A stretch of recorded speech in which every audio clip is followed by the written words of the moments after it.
तो कहानी की शुरुआत में दिखाया जाता है कि एक आदमी बूढ़े स्वीपर को मारकर उसका हुलिया चुरा लेता है और ऑफिस के अंदर जाकर अपने सामान से एक बड़ी स्नाइपर निकालकर उसे असेंबल करने लग जाता है। इस दौरान उसे एक लेडी देख लेती है जिसे बिना हेजिटेट किए वो शूट कर देता है। गोली की आवाज सुनकर जैसे ही गार्ड यहाँ पर आते हैं तो ये बंदा उसे भी शूट कर देता है। तभी यहाँ से कंपनी के ऑनर का बेटा गुजरता है जिसे मारने के लिए ये बंदा उसके पीछे पड़ जाता है और वो लड़का चलते चलते सीढ़ियों में पहुंच जाता है। इसकी टांग पर वो शूटर शूट करके वहाँ से भाग जाता है। अब वो शूटर यहाँ के टॉप फ्लोर पर आ गया था। नीचे उसने देखा तो पुलिस भी आ चुकी थी। उसने वहाँ पर एक स्मोक बॉम्ब फेंका और फिर बड़े आराम से इस बिल्डिंग से निकल कर गायब हो गया। अपने होटल रूम में आकर वो अपने असली भेस में आता है और इस टाइम हम उसकी शक्ल क्लियर देख पाते हैं। ये है असल में जैकल, हमारी सीरीज का मेन कैरेक्टर। जैकल इस टाइम जिस लड़के की टांग पर शूट करके आया था उसके डैड एक पॉलिटिशियन थे और जैसे ही उन्हें पता चलता है कि उनके बेटे के ऊपर जानलेवा हमला हुआ है तो वो हॉस्पिटल के लिए निकल पड़ते हैं और जैकल हॉस्पिटल की ठीक सामने वाली बिल्डिंग में पहुंच जाता है। असल में ये सारा ही जैकल का प्लान था। उसे असल में पॉलिटिशियन को ही मारना था, ना कि उसके बेटे को।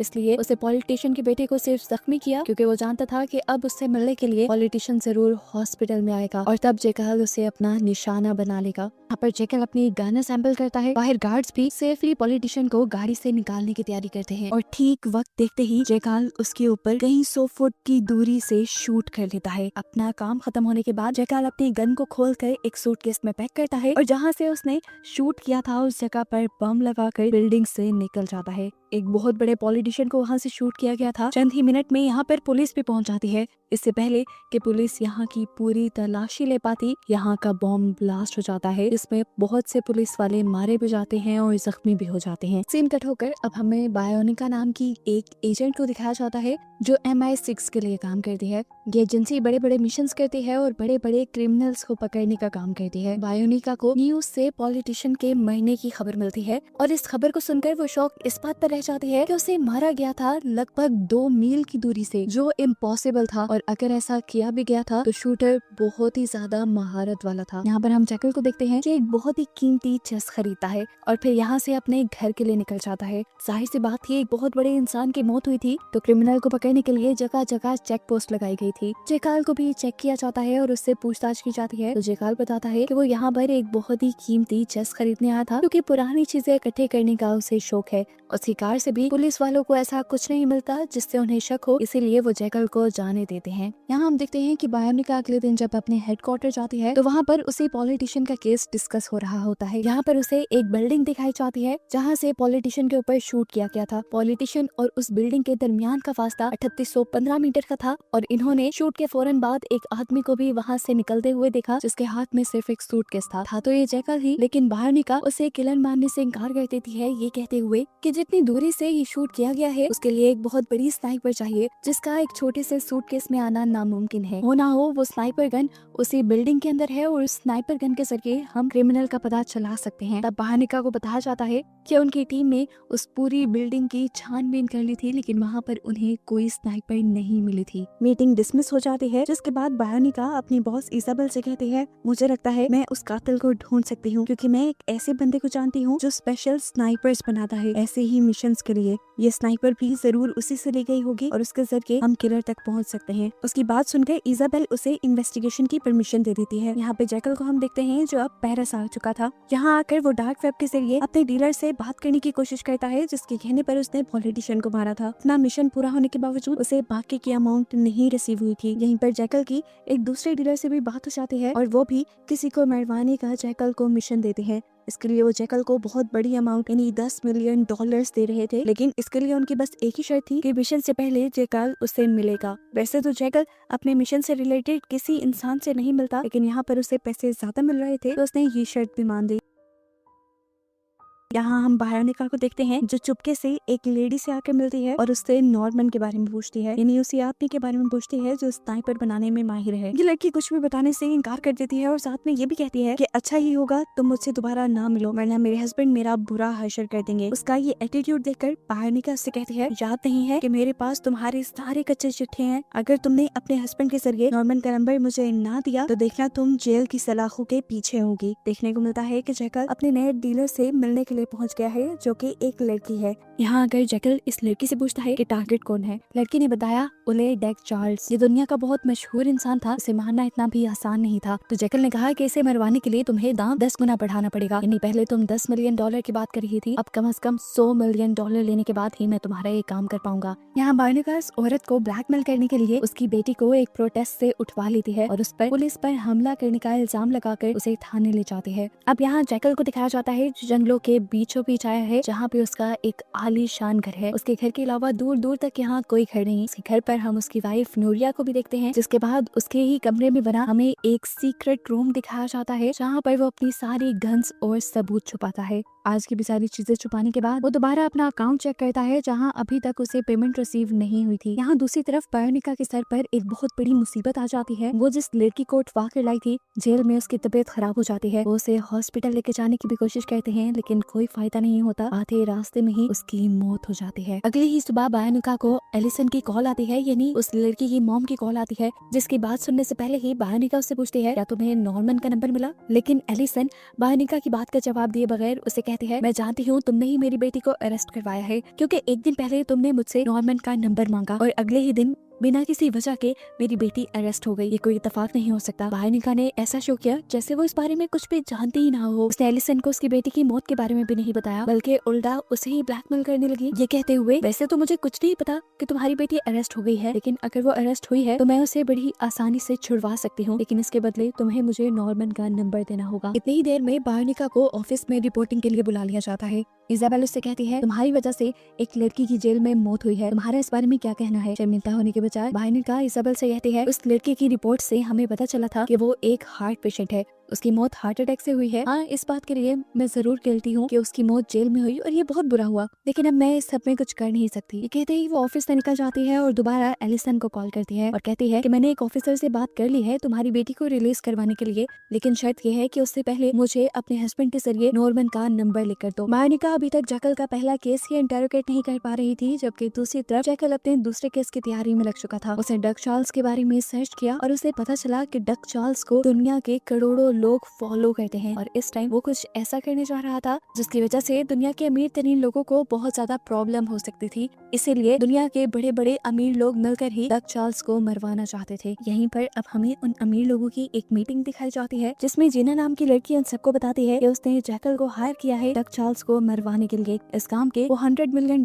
मांग रहा है। आधी रकम उसे अपनी काम होने से पहले चाहिए और आधी रकम बाद में। डक चार्ल्स से इन्हें क्या प्रॉब्लम थी ये भी हम डक चार्ल्स के इंटरव्यू के जरिए जान पाते हैं। डक चार्ल्स एक ऐसा सॉफ्टवेयर लॉन्च करने वाला था जिसकी वजह से दुनिया का कोई भी इंसान दुनिया के अमीर इंसानों की वर्थ देख सकता था और देख सकता था कि वो अपनी दौलत को कहाँ खर्च करते हैं और उन्होंने ये कमाया कैसे है। इसी वजह से सभी पॉलिटिशियंस और अमीर लोगों को अपनी प्राइवेसी और रेपुटेशन का डर लग गया था। वो इस सॉफ्टवेयर की लॉन्च को बंद करवाना चाहते थे डक चार्ल्स को मरवाकर। आज जैकल के बेटे का बर्थडे था, वो अपनी फैमिली के साथ मिलकर इसे सेलिब्रेट ही कर रहा था कि तभी उसके पास एल्वारो आया, उसकी वाइफ का भाई। वो जानता था कि जैकल के पास बहुत ज्यादा पैसा है, इसीलिए वो जैकल से रिक्वेस्ट कर रहा था कुछ पैसों के लिए, जिससे वो अपने दोस्त का आधा बार खरीद सके। जैकल अभी थोड़ा जल्दी में था, वो इस बारे में बाद में डिस्कशन करने को कहता है और तभी हम देखते हैं कि उसके पास 3.7 मिलियन यूरो की एक ट्रांजैक्शन हुई थी। ये अमाउंट उसे नए मिशन के लिए दी गई थी, जिसके लिए अभी उसे जाना था। उसकी वाइफ नूरिया उसे एयरपोर्ट तक छोड़ने के लिए आती है, जहाँ से उसे जर्मनी जाना था। लेकिन अजीब बात थी, नूरिया के जाते ही वो अपना रास्ता बदल लेता है। वो एक बैंक में जाता है, वहाँ से कुछ कैश लेता है और एक नकली आइडेंटिटी कार्ड और पासपोर्ट लेकर यहाँ से दोबारा एयरपोर्ट के लिए निकल जाता है। और इस दौरान हम देखते हैं कि नूरिया की नजर उसके ऊपर पड़ जाती है।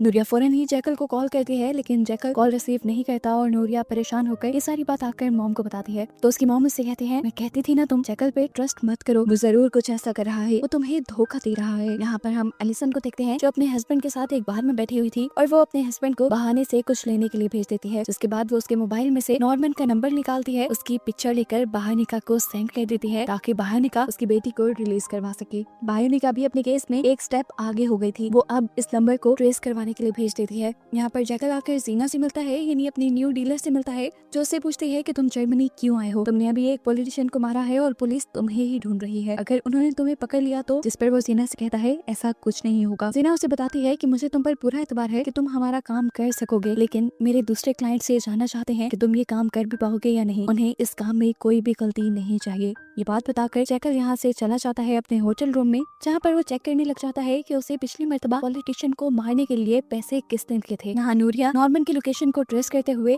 अपनी पूरी फोर्स लेकर वहाँ पहुँच जाती है। नॉर्मन को जैसे उनके आने का पहले से ही पता चल गया था, वो अपने हथियार लेकर तैयार था। जैसे ही इन लोगों ने आकर रेड किया, नॉर्मन ने शूट करते हुए यहाँ 2 आदमियों को मार दिया और फिर अपनी गन लेते हुए अपनी गाड़ी में बैठकर यहाँ से भाग गया और बहानिका उसे पकड़ नहीं पाई। अलबत्ता उसे यहाँ पर एक सूटकेस मिल गया। बहानिका उस सूटकेस और अपने मरे हुए साथियों को अपनी कार में डालते हुए अपने ऑफिस के लिए निकल गई। अब क्योंकि बहानिका का मतलब पूरा हो गया था, तो उसने किसी के जरिए एलिसन को ये खबर पहुंचा दी थी कि उसकी बेटी पुलिस कस्टडी में मर चुकी है। ये सुनकर एलिसन और उसके हस्बैंड दोनों को ही बहुत दुख होता है और वो इस शहर को छोड़कर लंदन के लिए निकल जाते हैं। बहानिका वो सूटकेस लेकर अब हेडक्वार्टर पहुंचती है और इजाबेल और बाकी लोगों को वो सूटकेस दिखाते हैं जिसके अंदर एक पूरी स्नाइपर गन थी, जिसे चलाने से पहले असेंबल करना पड़ता था। बहानिका ने बताया कि मैं इस सूटकेस को लेकर सफर करते हुए हेडक्वार्टर तक पहुंच गई, लेकिन मुझे किसी ने नहीं पकड़ा। किसी को इस सूटकेस के ऊपर शक भी नहीं होता। जरूर नॉर्मन ने ऐसा ही सूटकेस उस किलर को भी बना कर दिया होगा और ऐसा ही एक सूटकेस उस फुटेज में भी देखा गया था। यहाँ ये बात क्लियर हो जाती है कि शूटर जो कोई भी है वो नॉर्मन को जानता है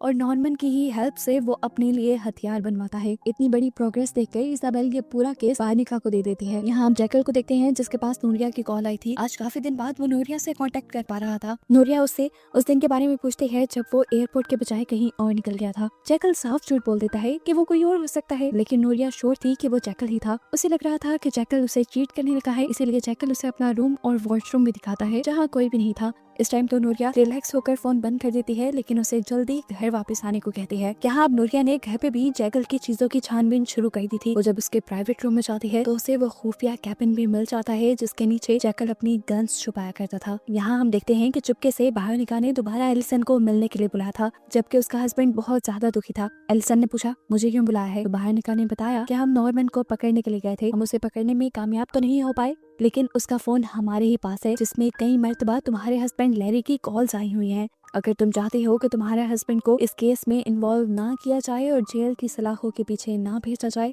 तो तुम उसके जरिए पता चलवाओ कि नॉर्मन अब है कहाँ। एलिसन इस वक्त जितने दुख में थी वो बहानिका की ब्लैकमेलिंग में नहीं आती और कहती है कि तुम्हारी वजह से मेरी बेटी मारी गई, अब तुम जो कुछ भी कर लो मैं तुम्हारी बात नहीं मानने वाली। ये कहकर वो अपने रूम में वापस आ जाती है जहाँ पर उसका हस्बैंड उसका फोन मांगता है। एलिसन के फोन की पिक्चर से उसे पता चल जाता है कि एलिसन ही वो थी जिसने नॉर्मन यानी लैरी के भाई का नंबर बहानिका को दिया था। ये देखकर उस एलिसन पे इतना ज्यादा गुस्सा आता है कि वो एलिसन को मारना शुरू कर देता है।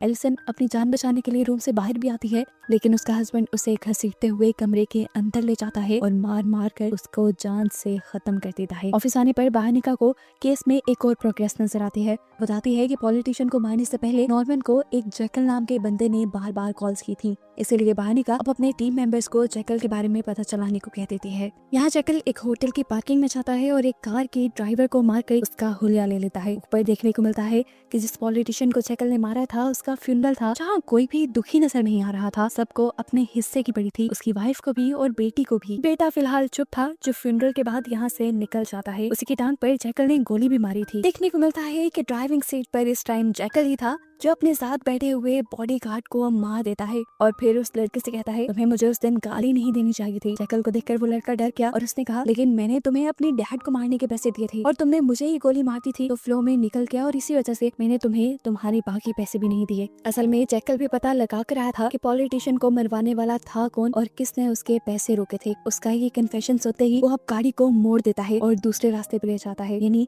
जैकल ने अब इस लड़के को किडनैप कर लिया था और उसने अभी तक का जितना भी कन्फेशन सुना था उसके फोन की कॉल के जरिए दूसरे बॉडीगार्ड भी सुन चुके थे। एक सुनसान जगह पर जाकर जैकल उसे शूट कर देता है और फिर उसकी गाड़ी में बॉम्ब लगाकर निकल जाता है। कुछ देर में बॉम्ब ब्लास्ट होने पर वहाँ पर सारे सबूत मिट जाते हैं। दूसरी तरफ हम देखते हैं कि जैकल की वाइफ नूरिया ने अपने भाइयों को बुला लिया था जैकल के बारे में छानबीन करने के लिए। यहाँ पर वो जैकल के लॉकर को भी खोलने की कोशिश करते हैं ये जानने के लिए कि उसके पास कितना पैसा है, लेकिन तीनों मिलकर भी उसके लॉकर को नहीं खोल पाते। उसके बाद एल्वारो यानी नूरिया का भाई मैप के जरिए देखता है कि इस घर के अंदर एक सीक्रेट रूम भी है, जिसे किसी तरह तोड़कर उस रूम के अंदर पहुंच जाते हैं जहां इन्हें मिलता है बहुत सारा पैसा और फेक आइडेंटिटीज। उस दरवाजे के खुलते ही जैकल का भी सिक्योरिटी अलर्ट काम करने लग जाता है और जैकल को पता चल जाता है कि नूरिया और उसका भाई एल्वारो उसके सीक्रेट रूम में गए हैं। इन्हीं सारी सोचों में जैकल सफर कर ही रहा था कि गलती से उसका एक्सीडेंट हो गया। वैन वाला उसके पीछे पड़ जाता है और जैकल उसे कुछ पैसे देकर सारा मामला कंट्रोल करने की कोशिश करता है, पर बदकिस्मती से वहीं पर पुलिस आ जाती है। वो दोनों के कार के डॉक्यूमेंट्स मांगती है और उसके बाद जैकल से कहती है कि मुझे तुम्हारे कार की तलाशी लेनी है। कार की तलाशी लेते हुए उन्हें बहुत सारे पैसे और फेक पासपोर्ट मिलते हैं, जिसकी वजह से अब जैकल फंस ही जाता है। लेकिन जैकल ऐसा नहीं चाहता था, इसलिए उसने पुलिस को भी शूट कर दिया और सामने वाले आदमी को भी लगे हाथ शूट कर दिया, क्योंकि उसने जैकल को पुलिस को मारते हुए देख लिया था। दोनों के हाथ में फिर उसने गन इस तरह पकड़ाई कि देखने वालों को लगे कि इन दोनों ने आपस में एक दूसरे को शूट कर दिया है। सारा माहौल सेट करने के बाद वो यहाँ से निकल गया, जिसके बाद रास्ते में उसने अपनी वाइफ नूरिया को कॉल की और उसे बताया कि मैं आजकल पेरिस में हूँ और तुम भी थोड़े दिन के लिए पेरिस आ जाओ, मैं तुम्हें कुछ बहुत ही इम्पोर्टेंट बताना चाहता हूँ। नूरिया उसकी बात मान जाती है और वो पेरिस का एक होटल रूम बुक करता है नूरिया के लिए। कुछ देर में हमें दिखाया जाता है कि नूरिया रूम में आ जाती है और आते ही जैकल को एक जोरदार थप्पड़ मारती है उसके झूठ के लिए। लेकिन जैकल यहाँ पर अपने सारे झूठ को भी बहुत अच्छे से संभाल लेता है और नूरिया से कहता है, असल में मैं एक सीक्रेट एजेंट हूँ और मुझे बहुत से मिशंस मिलते हैं जिन्हें मैंने खुफिया तौर पे पूरा करना होता है। मैं कोई बुरा काम नहीं कर रहा, लेकिन क्योंकि मैं सीक्रेट एजेंट हूँ इसीलिए मुझे अपनी आइडेंटिटी छुपानी पड़ती है। मेरी जान को भी इन सारे मिशंस में खतरा रहता है, इसीलिए मुझे अपने मिशंस के बारे में किसी को बताने के भी ऑर्डर्स नहीं होते। इसीलिए उस दिन भी मैं मिशन के लिए ही निकल रहा था और नहीं चाहता था कि तुम्हें मेरी असली लोकेशन पता चले, इसलिए मैंने तुम्हें जाते हुए कहा कि मैं जर्मनी जा रहा हूँ। जब जैकल को लगा कि नूरिया उसकी बातों में आने लगी है तो उसने कहा, नूरिया मैं जल्द ही तुम्हारे और अपने बेटे के लिए ये काम छोड़ दूंगा और फिर आकर बस मैं अपनी फैमिली के साथ रहूंगा। यहाँ पर हम देखते हैं कि सीना अपने उस बॉस से मिली है जिसने डक चार्ल्स को मरवाने के लिए ही असल में जैकल को हायर किया था। उसे खबर मिली थी कि जैकल ने उस पॉलिटिशियन के बेटे को भी मार, जिसकी वजह से उसके पीछे खतरा बहुत ज्यादा बढ़ चुका है। डर है कि पुलिस उसे पकड़ लेगी और इन्हें उससे ज्यादा ये भी डर है कि अब वो डक चार्ल्स को मार भी पाएगा कि नहीं। वो जीना से कहते हैं, जो भी हो हमारा काम जरूर होना चाहिए। यहाँ हमें बाहरनिका को दिखाया जाता है जिसे एलिसन का मैसेज आता है, वो उसे मिलने के लिए बुला रही थी और असल में ये मैसेज किए थे एलिसन के हस्बैंड ने। बाहरनिका भी एलिसन की बताई जगह पर पहुंच जाती है और यहाँ आकर उसे पता भी चल जाता है कि वो मैसेज एलिसन ने नहीं किए थे बल्कि उसके हस्बैंड ने किए थे। बाहरनिका उसके हाथ में चाकू देखकर डर गई और उसने फौरन अपने हेडक्वार्टर में रिपोर्ट कर दिया। उसके करीब के ऑफिसर को उसकी मदद के लिए उसके पास भेजा गया। जो ऑफिसर लैरी के ऊपर जानलेवा हमला भी कर सकता था, तो बाहरनिका ने फौरन उस ऑफिसर को अलर्ट कर दिया कि हमें इस आदमी को हर हाल में जिंदा पकड़ना है। वो आदमी लैरी अब बाहरनिका की चाल को समझते हुए वहाँ से भागने की कोशिश करता है, तो बाहरनिका भी उसे जाकर पकड़ लेती है। तो वो आदमी उल्टा बाहरनिका के ऊपर ही हमला कर देता है और तभी यहाँ पर आकर उसे बहुत सारे ऑफिसर्स घेर लेते हैं। यहाँ आकर ऑफिसर्स उससे बाहरनिका को तो बचा लेते हैं, लेकिन लैरी यहाँ से भागने में कामयाब हो जाता है। उसके भागने का बाहरनिका को बहुत दुख हुआ, क्योंकि लैरी ही वो इंसान था जो इन्हें नॉर्मन तक पहुंचा सकता था। ये उसे पकड़ने के लिए अब उसके होटल रूम में जाते हैं तो देखते हैं कि लैरी ने अपनी वाइफ एलिसन का भी मर्डर कर दिया था। सीन कट होकर हमें डग चार्ल्स को दिखाया जाता है, जिससे उसका सिक्योरिटी चीफ बता रहा था कि आपकी जान को खतरा है। अगर आप 28 तारीख को उस कॉन्सर्ट में जाकर अपनी ऐप लॉन्च करेंगे तो मुमकिन है वहाँ पर कोई आपको मारने आया हो। लेकिन डग चार्ल्स अभी भी अपनी जिद पे कायम था कि वो उसी दिन उस कॉन्सर्ट में जाएगा भी और वहाँ जाकर अपनी ऐप भी लॉन्च करेगा। यहाँ पर हमें अब वो कॉन्सर्ट हॉल दिखाया जाता है जिसके अंदर आकर डग चार्ल्स ने ऐप को लॉन्च करना था। यहाँ पर जैकल आया था मिशन से पहले इंस्पेक्शन करने के लिए कि कौन सी जगह ठीक रहेगी जहाँ से वो डग चार्ल्स को मारने में कामयाब हो पाए। जैकल कॉन्सर्ट हॉल की सीलिंग के ऊपर चढ़ जाता है और वहाँ से कॉन्सर्ट हॉल की हर एंगल की पिक्चर लेने लग जाता है, लेकिन तभी गलती से उसका पाँव डगमगाता है और वो नीचे गिरने ही वाला होता है, लेकिन सीलिंग को ही पकड़ कर लटक जाता है। फोन उसका नीचे गिर चुका था, लेकिन खुद वो बचकर ऊपर दोबारा खड़ा हो गया। फिर वो सीलिंग से उतरकर नीचे आया और रस्मस नाम के एक आदमी से मिला जो यहाँ पर स्वीपिंग का काम करता था। जैकल जानता था ये आदमी उसके काम का है, इसीलिए वो इस आदमी से दोस्ती भी कर लेता है। यहाँ पर बायोनिका जो अपने घर जाती है तो देखती है कि लैरी पहले से ही उसके घर पे मौजूद था, जिसे वो ढूंढती आ रही थी। उसने बायोनिका की बेटी को बंदी बनाया हुआ था। लैरी अपनी बेटी की जान का बदला लेने के लिए आया था। वो कहता है, तुमने मेरी बेटी को मारा था, देखो अब मैं तुम्हारी बेटी को तुम्हारी आंखों के सामने मारूंगा। इससे पहले कि वो कुछ करता, बायोनिका उसके टांग पे एक गोली मार देती है और अपनी बेटी को आजाद करवा लेती है। लैरी जख्मी वहीं पड़ा था। तभी बायोनिका ने उससे पूछा, नॉर्मन कहाँ है? वो तो अपनी इन्वेस्टिगेशन यहीं पे पूरी कर लेती अगर उसकी बेटी न डरती तो। यहाँ हम देखते हैं कि जैसे ही जैकल अपने रूम में पहुंचता है, सीना वहाँ पहले से ही उसका इंतजार कर रही होती है। वो बहुत ज्यादा गुस्से में थी। वो जैकल से पूछती है कि तुम उस पॉलिटिशियन के बेटे को मारने के लिए उसके पीछे क्यों गए? अब तुम जानते हो तुम्हारे पीछे कितनी पुलिस पड़ गई है और मेरे क्लाइंट्स को ये लगने लगा है कि तुम उनका मिशन पूरा नहीं कर पाओगे। उसकी बातें सुनकर जैकल को गुस्सा आ रहा था और वो समझ गई। उसने अपनी टोन ठंडी की और जैकल से कहा कि अगर इस सब में तुम्हें हमारी कहीं भी मदद चाहिए तुम हमें कह सकते हो। सीन कट होकर हमें दिखाया जाता है कि लैरी अब हॉस्पिटल में एडमिट था, जहाँ पर बहानिका उसे टॉर्चर करते हुए उससे पूछती है, मुझे जितनी जल्दी हो सके बता दो नॉर्मन कहाँ है, नहीं तो तुम्हें ऐसे ही टॉर्चर करूंगी, और अगर तुमने नॉर्मन का एड्रेस हमें बता दिया तो तुम्हें तुम्हारी बेटी और वाइफ का फ्यूनरल भी करने दिया जाएगा। लैरी ने बहानिका को अब नॉर्मन के घर की लोकेशन बता दी थी। वो एक व्हाइट कलर का घर था जिसके पास एक अस्तबल भी था। फाइनली अब हमें नॉर्मन को भी दिखा ही दिया जाता है, जिसके एक बाजू पे चोट लगी थी लास्ट टाइम बहानिका के हमले की वजह से। वो जहाँ रह रहा था उसके इर्द गिर्द उसने अपनी सिक्योरिटी के लिए कैमरास लगाए हुए थे, जिन्हें वो भी चेक ही कर रहा था कि उसके पास जैकल की कॉल आ गई, और जैकल ने उसे कहा कि मुझे एक नए मिशन के लिए एक नया वेपन चाहिए। जैकल अपने पहले वेपन इसलिए इस्तेमाल नहीं कर सकता था क्योंकि वो सारे मेटल से बने हुए थे। इस मर्तबा उसे एक कॉन्सर्ट में जाकर अपने टारगेट को मारना था, तो उसे एक ऐसा वेपन चाहिए था जिसमें मेटल का इस्तेमाल बिल्कुल ना हुआ हो। नॉर्मन उसकी बात मान तो जाता है, लेकिन उसे बताता है कि अभी मेरे हाथ में चोट लगी हुई है, मैं इतना जल्दी तुम्हारा ये काम नहीं कर सकता। जैकल नॉर्मन को बताता है कि उसे बहुत ज्यादा जल्दी है, ये मिशन उसके लिए बहुत जरूरी है। वो नॉर्मन से कहता है कि अगर तुम नहीं बना सकते तो मैं तुम्हारी मदद के लिए वहाँ आ जाता हूँ। नॉर्मन भी जैकल को अपनी लोकेशन बता देता है। अब जैकल जैसे ही उसके शहर पहुँचता है तो देखते हैं कि नॉर्मन ही उसे खुद अपने घर तक के लिए लेने आया था। ये पूरा घर खचाखच वेपन से भरा था, और यहीं पर बहुत सारे वैसे सूटकेस भी थे जैसा जैकल ने पिछले मिशन में यूज किया था। जैकल को इस मर्तबा भी वैसा ही सूटकेस बनवाना था, लेकिन उसमें मेटल नहीं चाहिए थी, और जैकल ने उस सब की ड्राइंग पहले ही बनाई हुई थी, जिसे वो नॉर्मन को दिखाकर कहता है कि मुझे इसे बनाने के लिए सामान अरेंज कर दो। नॉर्मन उसे ये सारी चीजें लाकर दे देता है, और कुछ ही देर में ये दोनों बड़ी आसानी से ये गन बना भी लेते हैं, और नॉर्मन थोड़ी सी ये गन चलाने की ट्रेनिंग भी जैकल को देता है। यहाँ पर हम बहानिका को भी देखते हैं जो नॉर्मन को पकड़ने के लिए उसके शहर पहुंच चुकी है। यहाँ हम देखते हैं कि जैकल प्रैक्टिस के लिए जंगल में पहुंचा हुआ था। प्रैक्टिस खत्म करके जैसे ही वो वापस घर के लिए मुड़ा तो उसने एक गाड़ी को नॉर्मन के घर के पास आते देखा। वो समझ गया कि ये एजेंट्स होंगे जो नॉर्मन को पकड़ने आए होंगे। हालात की संगीनी समझकर जैकल फौरन गाड़ी से उतरता है और बहानिका की कार वालों को बिना शक दिए पास के जाकर एक कैफे में बैठ जाता है और फौरन नॉर्मन को कॉल करता है उसे अलर्ट करने के लिए, लेकिन नॉर्मन सोया हुआ था, वो कॉल ही नहीं पिक कर रहा था। थोड़ी देर बाद जब वो कॉल उठाता है तो जैकल उसे कहता है यहाँ के सारे सबूत मिटा दो और इस जगह को बॉम्ब से उड़ा दो, क्योंकि MI6 के एजेंट्स तुम्हें ढूंढते हुए यहाँ पहुंच चुके हैं। नॉर्मन जल्दी से यहाँ का सारा डाटा रिमूव करने की कोशिश करता है, और इससे पहले कि वो यहाँ से बचकर भाग जाता है यहाँ पर शूटिंग शुरू हो जाती है जो बहानिका और उसकी टीम ने की थी। नॉर्मन भी इनसे बचने के लिए गन उठा लेता है और उन लोगों को शूट करता है। एक आध को तो वो मारने में कामयाब भी हो गया, लेकिन फिर उसकी गोलियां खत्म हो गई। जैसे ही वो रीलोड करने लगा तो बहानिका और उसके लोग जल्दी से अंदर आ गए।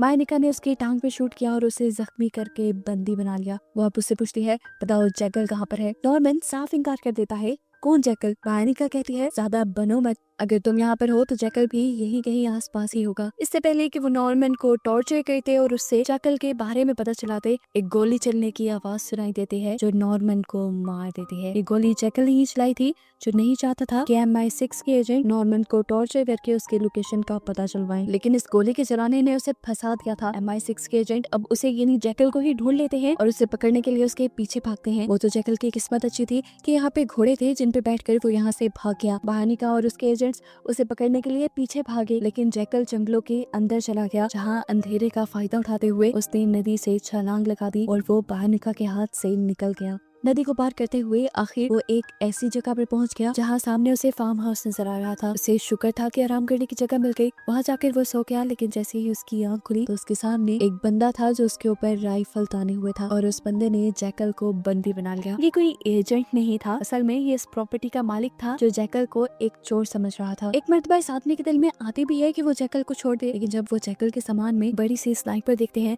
तो वो जैकल को लेकर अपने घर चला जाता है और अपने बड़े भाई को फोन करके सारी बात समझाता है। बड़ा भाई उससे कहता है कि मेरी जैकल से बात करवाओ। जैकल उनसे कहता है तुम चाहे जितने मर्जी पैसे मांग लो, लेकिन मुझे छोड़ दो। जिस पर उस आदमी ने कहा ठीक है हम तुम्हें छोड़ देंगे, लेकिन उससे पहले मैं तुमसे मिलना चाहूंगा। वो आदमी अब अपने बेटे के साथ यहाँ पर आ ही रहा था कि तभी उसका भाई जो जैकल के पास था, उसकी हरकतों से जैकल ने अंदाजा लगा लिया कि ये लोग जैकल को छोड़ने वाले नहीं है। इसलिए वो अब अपनी ट्रेनिंग का इस्तेमाल करता है, अपने आप को छुड़वाता है और उस आदमी की गन से उसी को मार कर यहाँ से निकल जाता है। वो यहाँ इस आदमी की कार के जरिए भागना चाह रहा था, लेकिन ये कार खराब थी। इतनी देर में उस आदमी का भाई और बेटा भी यहाँ पे आ गया। जब उस आदमी ने जाकर अंदर देखा कि उसके भाई को जैकल ने मार दिया है तो वो गुस्से में भिन भना गया। उसे पता था कि जैकल गाड़ी में ही छुपा होगा, इसलिए वो अपनी राइफल लेकर गाड़ी के पास आ गया, जहाँ गाड़ी के नीचे से जैकल ने उस पर शूट करके उसे जख्मी कर दिया। उसके बाद जैकल कार के नीचे से निकलकर उसे मार देता है। उसके बेटे ने भी ये सारा नजारा देखा था, वो डर गया। उसने अपने आप को जैकल के हवाले कर दिया। और जैकल ने उसे कहा चुपचाप गाड़ी चलाओ। लड़का जैकल के कहने के मुताबिक चलने लगा। गाड़ी में बैठते ही जैकल ने अपनी वाइफ नूरिया को कॉल मिलाई। यहाँ पर जैकल नूरिया से कहता है मुझे माफ कर देना, शायद इस बार के काम में मैं बच ना पाऊँ और मैं कभी वापस ना आ पाऊँ।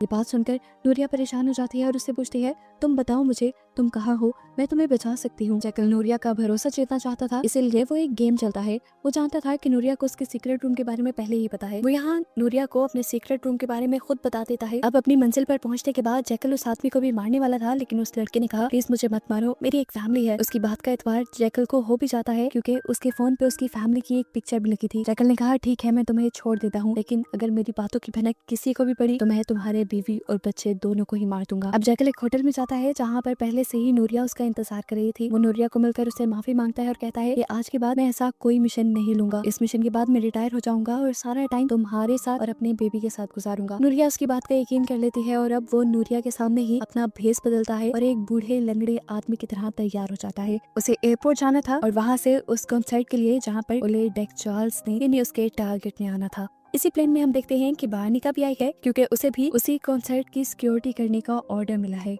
उसे देखकर जैकल समझ गया था कि अब उसे डक चार्ल्स को मारने में और भी ज्यादा मुश्किलें आएंगी। अब जैकल अपने होटल में आकर अपना हुलिया बदल लेता है। तभी उसके डोर पे कोई नॉक करता है। ये पुलिस वाले थे जो किसी और को ढूंढते हुए गलती से जैकल के पास आ गए थे, लेकिन जैकल की मुंह की हवाइयां उड़ती देखकर उन्हें जैकल पे ही शक होने लगा। ऑफिसर ने जैकल का नंबर मांगकर उसके फोन पे कॉल की और उसके बाद कोई भी सस्पिशियस चीज ना मिलने पर वो भी जैकल के पास से चले गए। यहाँ पर जैकल अब रस्मस को बुलाता है ड्रिंक के लिए। ये उसी कॉन्सर्ट हॉल का स्वीपर है जहाँ पर कॉन्सर्ट होना है। ड्रिंक करते हुए जैकल उसको बताता है कि मेरे पास यहाँ रहने के लिए कोई जगह नहीं, मैं एक होटल रूम में रह रहा हूँ। ये सुनकर रस्मस उससे कहता है क्यों ना तुम मेरे घर रहो मेरे साथ। अगले दिन हम देखते हैं कि जैकल दोबारा जीना से मिला है। वो जीना को बताता है कि पॉलिटिशियन को मारने की वजह से बार्निका और उसकी टीम मेरे पीछे पड़ी हुई है और मेरा काम मुश्किल कर सकते हैं। मैं चाहता हूँ कि तुम उनका कुछ करो। जीना कहती है ठीक है तुम्हारा काम हो जाएगा। दूसरी तरफ हम ऑफिस में देखते हैं कि बार्निका साथ साथ जैकल वाले केस पे भी काम कर रही थी। बार्निका की एक टीम मेंबर ने जैकल को देख लिया था उस दिन जिस दिन जैकल ने गोली चलाई थी। उसी की मदद से ये लोग जैकल का स्केच बनवा रहे थे। हम यहाँ जैकल को देखते हैं रस्मस के घर पर जो एक इंजीनियर होने का ड्रामा कर रहा था और अपने काम में बिजी होने का भी। उसे देखकर रस्मस उससे कहता है क्यों ना तुम मेरे साथ कॉन्सर्ट हॉल में चलो, वो जगह काफी पुरसकून है, वहाँ जाकर तुम अपना काम आराम से कर सकोगे। जैकल ने उसे ऐसे बताया था कि जैसे वो ऐसा ही कोई कॉन्सर्ट हॉल बनाना चाह रहा है, इसीलिए रस्मस उसे अपने आईडी से इस कॉन्सर्ट हॉल का दरवाजा खोल देता है ताकि अंदर जाकर जैकल इस कॉन्सर्ट हॉल के मैप को कॉपी कर सके। लेकिन जैकल यहाँ पर किसी और ही मकसद से आया था। जितनी देर में रस्मस यहाँ नहीं आता जैकल यहाँ पर छुपने की एक सेफ जगह ढूंढ लेता है जहाँ रहकर उसे टारगेट को मारना था। यहाँ दिखाया जाता है कि बार्निका और उसका एक साथी अब कॉन्सर्ट हॉल के लिए निकल रहे थे। उन्हें वहाँ की सिक्योरिटी चेक करनी थी। वो जैसे ही अपने ऑफिस से बाहर निकलते हैं तो उनके ऊपर कोई जानलेवा हमला करता है जिससे लकीली बार्निका और उसका दूसरा साथी बच जाते हैं। बार्निका जवाबी फायरिंग करती है और जो लोग उनको मारने के लिए आए थे इस फायरिंग में वो सारे लोग मारे जाते हैं और बार्निका अपना सफर स्टार्ट कर देती है। आज इस कॉन्सर्ट हॉल में वो मेन कंसर्ट नहीं था जिसमें ऐप को लॉन्च करना था, लेकिन आज वो दिन था जिस दिन के बाद इस कॉन्सर्ट हॉल को सिक्योरिटी पर्पसेस के लिए बंद कर दिया जाना था। जैकल जानता था कि आज ही मौका है इस जगह पे जाने का। वो कुछ पानी लेता है और ड्राई फ्रूट्स लेता है और रस्मस की आईडी का इस्तेमाल करते हुए कॉन्सर्ट हॉल के अंदर चला जाता है। जैकल अब कॉन्सर्ट हॉल की रूफ पे जाकर वहाँ छुप गया जिस जगह को उसने पहले से ही पॉइंट आउट किया हुआ था। इस जगह पर कोई उसे देख नहीं सकता था और ना ही कोई उसे खतरा था। वो यहाँ रहकर बड़ी ही आसानी से ओले डेकचार्ल्स को मार सकता था। जैकल ने आते ही अपनी पोजीशन ले ली, हालांकि वो जानता है कि ओले डेकचार्ल्स 2 दिन बाद यहाँ आएगा, लेकिन क्योंकि 2 दिन तक यहाँ पर आना जाना मना हो जाएगा तो उसके आने के कोई चांसेस नहीं थे, इसलिए वो 2 दिन तक यही उसका इंतजार करने वाला था। कॉन्सर्ट से ठीक एक रात पहले इस जगह की अच्छी तरह चेकिंग की जाती है डॉग्स और डिफरेंट तरह के गैजेट्स के जरिए, जिससे पता चलाया जा सके कि यहाँ पर कोई भी बम या वेपन नहीं छुपाया गया या यहाँ पे कोई इंसान नहीं छुपा हुआ। और जिसके लिए ये सब हो रहा था ये लोग जानते ही नहीं थे कि वो तो काफी टाइम पहले से ही यहाँ पर छुपा हुआ है। अब कॉन्सर्ट का दिन भी आ जाता है। बार्निका और उसकी टीम भी यहाँ आती है, लेकिन यहाँ की सिक्योरिटी इतनी सख्त थी कि कोई भी एक छोटा सा चाकू भी अंदर नहीं लेकर जा सकता था, MI6 के एजेंट्स भी नहीं। कॉन्सर्ट के बाद हम देखते हैं कि डक चार्ल्स यहाँ पर फाइनली खुद आ जाता है जो असल में जैकल का टारगेट था। उसके आते ही जैकल अपनी पोजीशन से निकलता है और एक कैमरामैन को मारकर उसकी पोजीशन ले लेता है। यहाँ दिखाया जाता है कि जीना और सभी लोग ओले डेकचार्ल्स के मरने का इंतजार कर रहे थे, लेकिन उससे पहले ही यहाँ पर गड़बड़ी हो गई। ओले डेकचार्ल्स के सिक्योरिटी गार्ड ने ही उसके ऊपर हमला कर दिया, जो गोली उले को लग भी नहीं पाई, लेकिन उसके ऊपर सिक्योरिटी अलर्ट कर दी गई। यहाँ पे मौजूद बाकी बॉडीगार्ड्स ने उस आदमी को शूट कर दिया जिसने गोली चलाई थी, और इतने में जैकल को मौका ही नहीं मिला उले डेक्सचार्ल्स पे गोली चलाने का, और यहाँ पर उसका मिशन फेल हो गया। लेकिन अभी भी उसके पास एक और मौका था, क्योंकि इस हादसे की वजह से अब उले को सिक्योरिटी पर्पसेस के लिए इस कॉन्सर्ट से दूर लेकर जाया गया और उसकी ऐप की लॉन्चिंग भी पोस्टपोन कर दी गई। अब जैकल उस कॉन्सर्ट हॉल की रूफ से उतर जाता है और रस्मस से मिलने के लिए जाता है। रस्मस उससे मिलने के लिए एक्साइटेड था, लेकिन वो नहीं जानता था कि जैकल इस टाइम उसकी मौत है। जैकल उसे इस तरीके से मारता है कि किसी को उसकी मौत का शक भी ना हो। यहाँ पर हम देखते हैं कि जीना के ऊपर उसके सारे बॉस बहुत ज्यादा गुस्सा कर रहे थे, क्योंकि जैकल अपना काम पूरा नहीं कर पाया था और जीना ने ही जैकल को हायर किया था। हमें पता चलता है कि उले को मारने के लिए जैकल ने भी एक गोली चलाई थी, जो जाकर बुलेट प्रूफ ग्लास से टकरा गई थी, और इसी वजह से वो फेल हो गया था, और यही उन लोगों के ज्यादा गुस्से की वजह भी थी। यहाँ पे हम दिखाया जाता है कि डेक्सचार्ल्स ने दोबारा एक मीडिया कॉन्फ्रेंस की और उसमें बताया कि वो जल्द ही अपनी लिवर ऐप को लॉन्च करेगा। इधर बाहरिका को भी सिक्योरिटी कैमरास के जरिए ये बात पता चल जाती है कि जैकल 2 दिन पहले से ही यहाँ इस कॉन्सर्ट हॉल की सीलिंग में छुप कर बैठा था। उसे पकड़ना अब इनके लिए और भी ज्यादा जरूरी हो गया था, क्योंकि वो पहले एक बहुत बड़े पॉलिटिशियन का कातिल था और अब दूसरे बहुत बड़े इंसान को मारने का खदशा था। बाहरिका ने अपने एक टीम मेंबर के जरिए जो जैकल का स्केच बनाया था, अब उसे भी टीवी पे चला दिया जाता है और उसके वांटेड पोस्टर्स लगा दिए जाते हैं। ये पिक्चर जैकल की फैमिली भी देखती है और नूरिया फौरन जैकल को कॉल करती है। उसे जैकल के ऊपर शक हो जाता है कि वो किसी सिक्योरिटी एजेंसी में नहीं है, क्योंकि MI6 के एजेंट खुद ही अपने किसी एजेंट को पकड़ने के लिए इस तरह पोस्टर्स नहीं लगवाते। नूरिया की जैकल से जब बात होती है तो जैकल झूठ नहीं बोलता और कह देता है, हाँ वो तस्वीर मेरी ही है जो तुम लोगों ने टीवी पे देखी है, और मैं तुम्हें मिलकर सब सच बता दूंगा। नूरिया ये सुनकर टूट गई और उसने कहा, बहुत हो गया है, मैं तुम्हारे इन तमाशों से तंग आ चुकी हूँ, जितना जल्दी हो सके तुम घर वापिस आओ। अब यहाँ हम देखते हैं कि बाहरिका लैरी के पास जाती है इन्वेस्टिगेशन करने के लिए, क्योंकि वो जानती थी कि लैरी अभी भी कहीं ना कहीं नॉर्मन और जैकल की लोकेशन को जानता होगा। वो पहले लैरी से माफी मांगती है, क्योंकि लैरी की बीवी और बेटी दोनों ही इस मिशन की जद में आ गए थे, लेकिन गुस्से में लैरी कहता है उनकी मौत इस मिशन की वजह से नहीं बल्कि तुम्हारी वजह से हुई है। ये कहते ही वो और कुछ नहीं कहता, बल्कि एक चाकू से यही उसके सामने यानी बाहरिका के सामने अपना गला काट देता है। अपनी आंखों के सामने अपनी आखिरी उम्मीद को मरता देखकर बाहरिका टूट जाती है। वो अपने हेडक्वार्टर जाती है, जहाँ पर उसे पता चलता है कि उसके लिए एक फाइल निकाली गई थी जिनमें उन शार्प शूटर्स के नाम थे जो आज तक के बेस्ट शूटर माने जाते हैं, और जरूर उनमें से एक ही जैकल भी हो सकता था। जैसे ही बाहरिका इस फाइल को पढ़ना शुरू करती है तो कहानी पास्ट में चली जाती है और हमें जैकल का पास्ट दिखाया जाता है जब वो एक सोल्जर था। जैकल उस टाइम अफगानिस्तान में था और उसका काम था तालिबान को खत्म करना। जैकल एक बहुत अच्छा शार्प शूटर था, इसलिए उसे मुश्किल से मुश्किल मिशन दिए जाते थे, जिसमें एलेक्स नाम का उसका साथी भी उसके साथ जाता था। आज जैकल को तालिबान के सरदार को मारना था। इसको मारना इतना भी आसान नहीं था। इन्होंने जितना पॉसिबल हो सकता था दूर से उसे मारने का इंतजाम किया और जैकल ने एक ही शूट में उसे मार डाला, जिससे ये सब लोग जैकल से और भी ज्यादा इम्प्रेस हो गए। इस मिशन के बाद जब जैकल और इसका साथी सारे पार्टी कर रहे होते हैं तो उनके पास एक टॉम नाम का आदमी आता है, जो कि जैकल से कहता है कि मैं जानता हूँ तुम बहुत अच्छे शार्प शूटर हो, अगर मैं कहूँ कि तुम मेरे लिए काम करो, वही काम जो तुम अभी भी करते हो, यदि इंसानों को मारने का काम, तो मैं तुम्हें एक बार काम करने के लिए तुम्हारे महीने की सैलरी से कई गुना ज्यादा पैसे दूंगा। जैकल को उसकी ऑफर बुरी भी नहीं लगती, क्योंकि किसी मासूम को तो मारना नहीं था, मारना था एक बहुत बड़े गैंगस्टर को, जिसके बदले उसे $20 मिलियन भी मिल रहे थे, तकरीबन उसकी 1 साल की सैलरी। वो एलेक्स को लेकर इस मिशन के लिए चला जाता है और जैसा उसे बताया गया था वैसी मुश्किल तो उसे पेश ही नहीं आती। वो बड़े आराम से ही एक ही शूट में उस गैंगस्टर को मार डालता है और ये काम पूरा करते ही उसे $20 मिलियन मिल भी जाते हैं। यहाँ पे टॉम उसे कहता है कि ये तो तुमने एक काम किया है, अगर तुम चाहो तो इसी तरह और भी काम करके बहुत पैसा कमा सकते हो। अगले दिन हम देखते हैं कि जैकल एक मिशन पे था, उन्हें एक तालिबान के पूरे ग्रुप को मारना था जो एक बड़ी दहशतगर्दी की प्लानिंग कर रहे थे। जैकल ने दूर से ही अपनी पोजीशन ले ली और जैसे ही इनका टारगेट इनके सामने आया जैकल ने उसे मार दिया। यहाँ पे हड़बड़ी मच गई, अंदर के लोगों ने भी इन लोगों के ऊपर शूट करना शुरू किया, लेकिन ये लोग यानी US मिलिट्री के लोग बहुत ज्यादा थे। उन्होंने शूट करके अंदर मौजूद सभी लोगों को मार दिया और इन्हें पता चला कि अंदर कोई भी प्लानिंग नहीं चल रही थी, इनकी खबर झूठी थी, अंदर बस एक शादी हो रही थी। ये जानकर जैकल को बहुत ज्यादा बुरा लगा, लेकिन उसके लीडर को नहीं। इतनी सारी मासूम लोगों की जानों को वो सिर्फ अपनी एक गलती मानता है और बिना किसी रिग्रेट के यहाँ से चला जाता है। ये चीज जैकल को बहुत ज्यादा गुस्सा दिला देती है। वो फैसला करता है कि वो अब इनके साथ काम नहीं करेगा। जैसे ही ये लोग थोड़ी ही दूर पहुंचते हैं जैकल सबकी गाड़ियां रुकवा देता है, ये कहते हुए कि उसे लग रहा है आगे लैंड माइंस है। वो अपने दोस्त एलेक्स के साथ लैंड माइंस को चेक करने के लिए जाता है, लेकिन वहाँ तो कुछ भी नहीं था। फिर जैकल ने चुपके से अपनी पॉकेट से एक रिमोट निकाला और उसका एक बटन दबाया, जिसके बाद पीछे मौजूद उनकी दोनों गाड़ियां ब्लास्ट हो गई और उसके सारे साथी भी मारे गए। ये काम जैकल ने किया था, लेकिन जैकल के दोस्त को लगा शायद उनके ऊपर हमला हुआ है। वो बुरी तरह घबरा गया, लेकिन जैकल सुकून से आगे बढ़ता रहा। उसने ये काम इसलिए किया था क्योंकि वो जानता था यूएस मिलिट्री मासूम अफगानियों को मार रही है। सीन्स प्रेजेंट में आते हैं और जैकल को हम देखते हैं जो अपने घर आया था। नूरिया बहुत ज्यादा गुस्सा थी। वो उससे पूछती है, क्या ये सच है कि तुम किसी सिक्योरिटी एजेंसी के लिए काम नहीं करते? क्या ये भी बात सच है कि तुम पैसों के लिए किसी की भी जान ले सकते हो? नूरिया उससे कहती है, मैं तो ये सारी सच्चाई जानती हूँ, लेकिन ये सच्चाई मुझे तुम्हारे मुंह से सुननी है। जैकल भी जज्बात में आ जाता है और गुस्से में उससे कहता है, हाँ, मैं पैसों के लिए किसी को भी मार सकता हूँ। यहाँ पर सिचुएशन काफी खराब हो जाती है और नूरिया रोते हुए यहाँ से चली जाती है। अगले दिन तक इन दोनों के दरमियान में कोई बात नहीं होती और अगले दिन नूरिया जैकल से कहती है, क्या ये नहीं हो सकता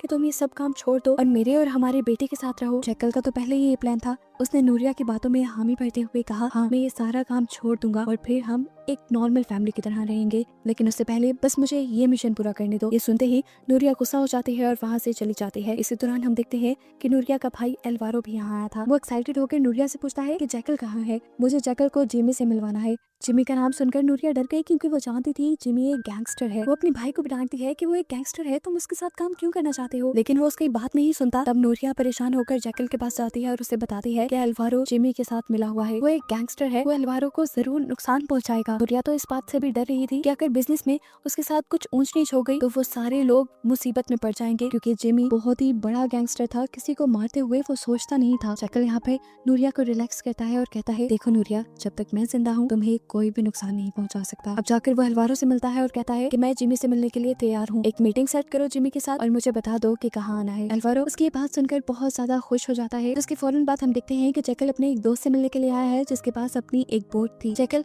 उसे बोट उधार ले लेता है और उसमें अपना सामान रख के यहाँ से चला जाता है। यहीं पर हमें दिखाया जाता है कि अब एल्वारो जिमी के साथ बैठा हुआ था। वो उसे जैकल के बारे में बताता है कि जैकल के पास बहुत पैसा है, अगर वो इस डील के लिए मान गया तो हम उससे मिलियंस ऑफ डॉलर्स ले सकते हैं। अभी वो लोग बात ही कर रहे थे कि एकदम से इन्हें गोली चलने की आवाज सुनाई दी और जिमी टेबल पे गिर गया। एल्वारो ये सब देखकर परेशान हो गया, लेकिन वो ये भी जान गया कि उसे मारने वाला कोई और नहीं बल्कि जैकल ही था। अब क्योंकि जिमी एक बहुत बड़ा गैंगस्टर था तो उसके मरने की न्यूज आग की तरह फैल गई और यहाँ बहानिका को भी इस न्यूज के बारे में पता चल गया। जितनी दूरी से उसे मारा गया था, बहानिका समझ गई कि इसकी मौत के पीछे भी जरूर जैकल ही है। अगले सीन में दोबारा हम जैकल को देखते हैं जो एक नई बोट लेता है और उसमें अपना सामान रखकर चल पड़ता है डक चार्ल्स के आइलैंड की तरफ।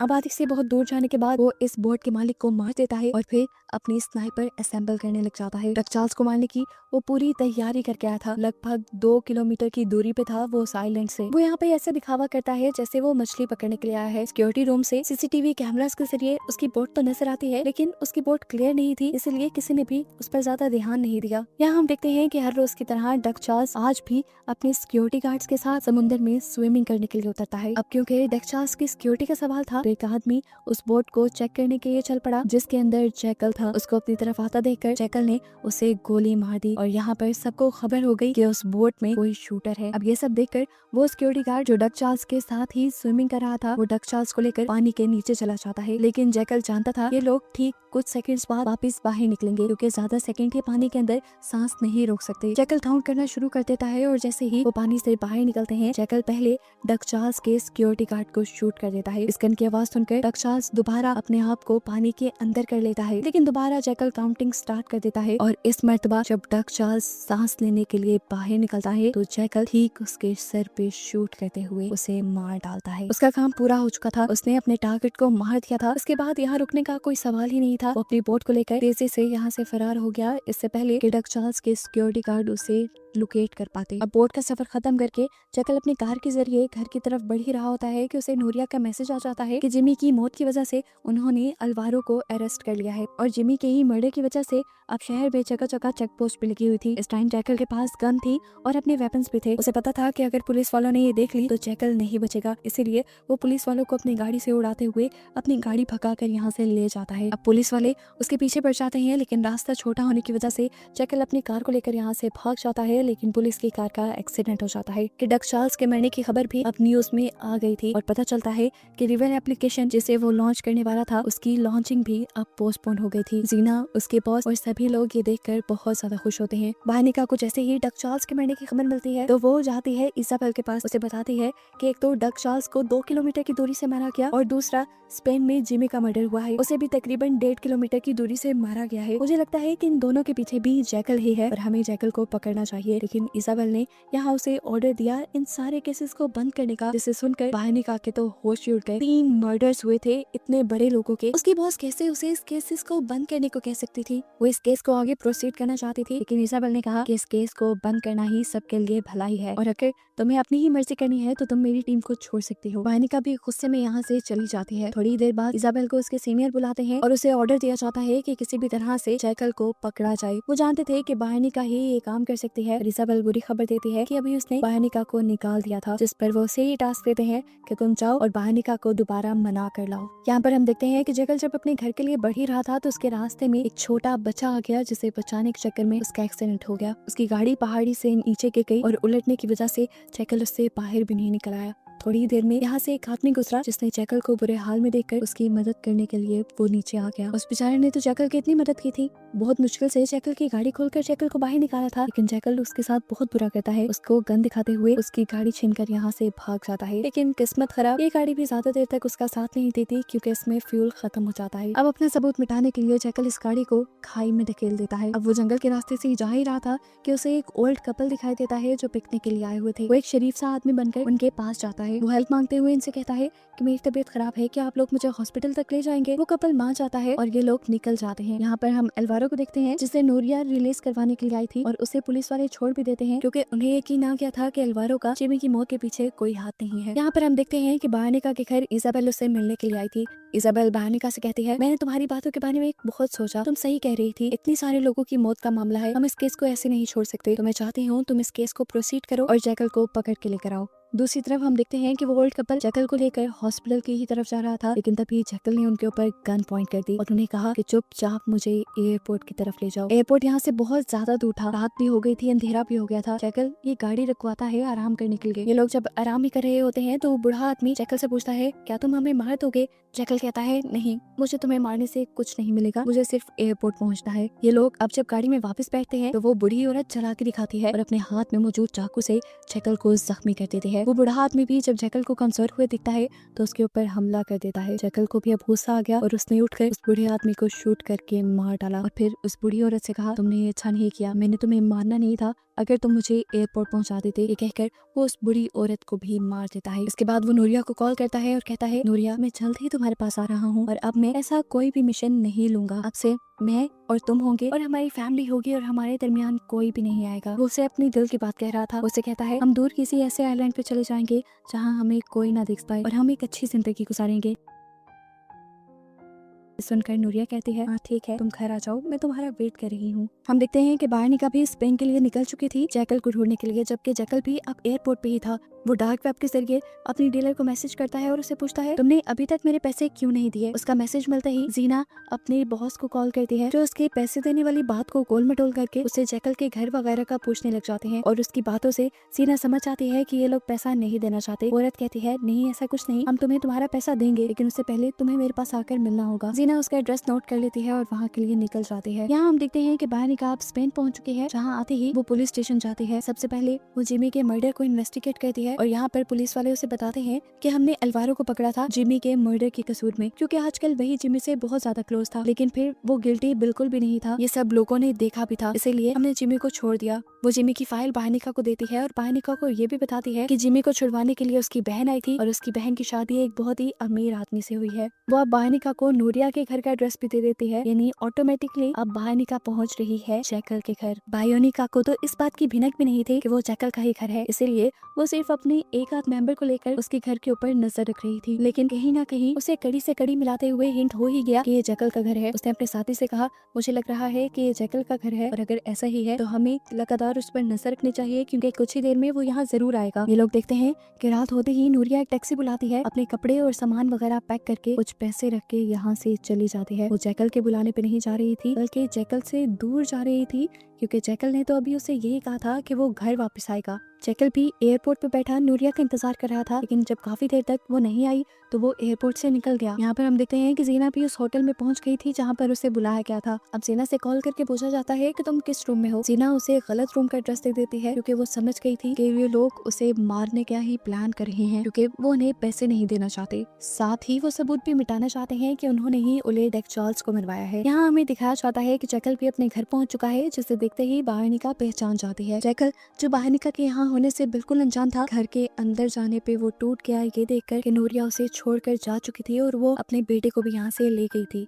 इसी टाइम पे उसे जीना की कॉल आती है जो उसे बताती है कि उन लोगों ने हमें धोखा दिया है, वो हमें पैसे भी नहीं दे रहे, उल्टा हमें मरवाना चाहते हैं। ये बात सुनकर अब जैकल को पता चल गया था कि कोई भी उसे मरवाने आ सकता है। उसे अपनी सेफ्टी के लिए यहाँ से भागना था, तो जल्दी से एक बड़ा सा बैग लेता है, अपने पास मौजूद पैसों को उस बैग में भरने लगता है ताकि वो भी यहाँ से भाग जाए। दिखाया जाता है कि बायनिका और उसका साथी भी घर के अंदर घुस चुके थे। इससे पहले कि वो जैकल को पकड़ पाते, एल्वारो नशे में घर के अंदर आ जाता है, जिसे बाहरनिका मार देती है। गोली की आवाज सुनकर जैकल समझ गया था कि यहाँ पे कोई आ गया है उसे पकड़ने के लिए। वो जल्दी से अपने घर की लाइट काट देता है और अपने सीक्रेट रूम में छुप जाता है। ये लोग जब तक लाइट ठीक करके जैकल को हर जगह ढूंढने की कोशिश करते हैं, जैकल उन्हें कहीं नहीं मिलता। ये लोग अब आकर लॉन्च में खड़े हुए थे कि तभी बाहरनिका के साथी ने देखा कि बाहरनिका के ऊपर किसी ने पॉइंट किया हुआ है। वो बाहरनिका को बचाने के लिए उसके सामने आ जाता है और जैकल जब गोली चलाता है तो वो गोली उसे लग जाती है। बाहरनिका अपने पार्टनर की मौत से बहुत ज्यादा दुखी हो गई थी, लेकिन फिलहाल उसे अपने आप को बचाना था। वो गन ताने आगे की तरफ बढ़ती है और कहती है, जैकल मैं तुम्हें जानती हूँ, मुझे बस इतना जानना है कि तुमसे ये सब करवा कौन रहा है। इससे पहले कि जैकल कोई जवाब देता, वो घूमता हुआ उसके पीछे आ गया और बाहरनिका जैसे ही पीछे मुड़ी तो जैकल ने उसे भी शूट करके मार दिया। इनको खत्म करने के बाद